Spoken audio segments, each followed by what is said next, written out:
సభకు నమస్కారం.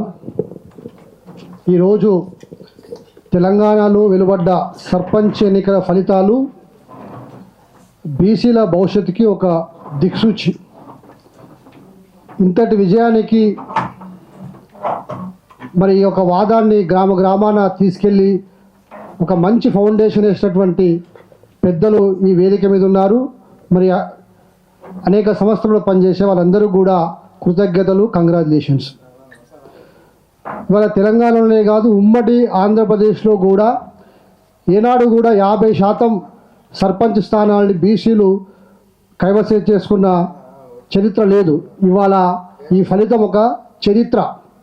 అయితే మనం దీన్ని ఈ యొక్క ఫలితాలను కొంచెం లోతుగా విశ్లేషణ చేస్తే గతంలో కంటే ఇప్పుడు ఎందుకు మెరుగైన ఫలితాలు లభించాయంటే, వేదిక మీద ఉన్నటువంటి ముగ్గురు పెద్దలు ఒక బీసీలే కాదు, బీసీలతో పాటు ఎస్సీ ఎస్టీల ఐక్యత కూడా జోడైతే మనము మెరుగైన ఫలితాలని సాధిస్తున్నటువంటి ఉద్దేశంతో ఒక లాంగ్ విజన్ తోటి మరి పెద్దలు ఈశ్వరయ్య గారు, చిరంజీవి గారు, విషాదరణ గారు ఈ యొక్క ఫార్ములాని గ్రామ స్థాయి వరకు తీసుకుపోయారు కాబట్టి ఈరోజు విజయం సాధించినట్టుగా మేము భావిస్తూ ఉన్నాము. మన భారతదేశం అనేక రాష్ట్రాల్లో కూడా అటు ఉత్తరప్రదేశ్ కానీ, బీహార్ కానీ, తమిళనాడు కానీ ఎక్కడైతే బీసీలు అధికారంలోకి వచ్చారో అక్కడ ఓబీసీ దళిత్ ఐక్యత వల్లనే వచ్చింది.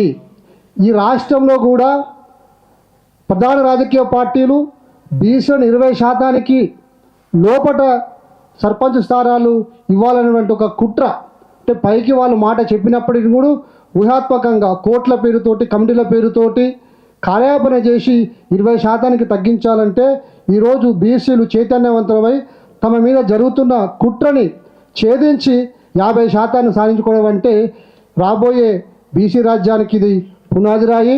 సార్, ఇక నుంచి పెద్దలందరికీ నేను విజ్ఞప్తి చేసేది ఏంటంటే, అసలు వర్క్ అనేది, అసలు కార్యక్రమం అనేది ఇప్పటి నుంచి మనకు ముందున్నది. ఒక 50% మంది బీసీలు వచ్చారంటే ఇది చాలా పెద్ద మార్పు. మనకు ఒక ఫౌండేషన్.